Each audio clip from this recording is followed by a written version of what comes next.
Hi, it's Warren here, and here is my latest product review for the Sage Risotto Plus Slow Cooker. Okay, so the Sage Risotto Plus is essentially a slow cooker with a few extra features added in. For example, you can steam rice, cook risotto, saute, and of course do slow cooking. The Risotto Plus comes in stainless steel like a lot of other Sage appliances, and it also feels pretty well made. There's also some handy measurements on the inside of the slow cooker, which is helpful when you're measuring out your ingredients or if you need to know where the fill line is. And the good news is the cooking bowl is non-stick and it's also removable, and you also get thrown in a stainless steel steaming tray as well as a rice scoop and a measuring cup as well. So I wanted to test the Risotto Plus using 3 recipes, including stew, of course risotto, and mulled wine. So I started off with the stew simply by doing it on the slow cook setting. And I left it for about 4 hours, which was just enough time to make sure the stew was thick enough as well as the meat being cooked through to my liking. So the next recipe I wanted to test was my risotto recipe, and here I got to use the saute and sear setting, so I had to fry out some onions and garlic as well. And it actually worked a lot better than I anticipated because it came up to a really high heat when I needed it.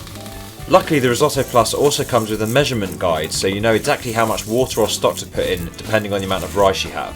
Now one thing I would say after using it is that you might need more stock or water depending on how many onions, garlic or other ingredients you're throwing in with your risotto as well.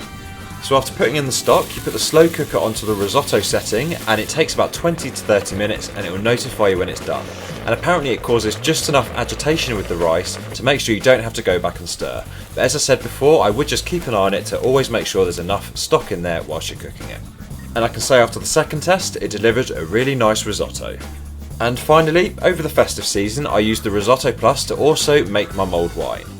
To do this, I kept the slow cooker on its lowest heat setting and then poured in the red wine. I then added all of my spices and fruits as well, and then left it to heat up and mould.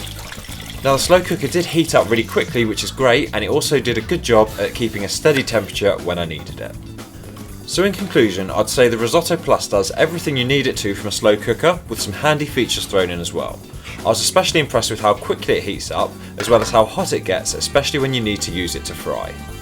I was also impressed with how easy it is to clean because the cooking pan's removable and it's also non-stick, meaning that things tend not to get stuck to it too badly. And that concludes my review for the Sage Risotto Plus, and you can also check out some more of my Sage reviews for the Scraper Mixer Pro and the Boss Super Blender by clicking on one of the videos on the screen.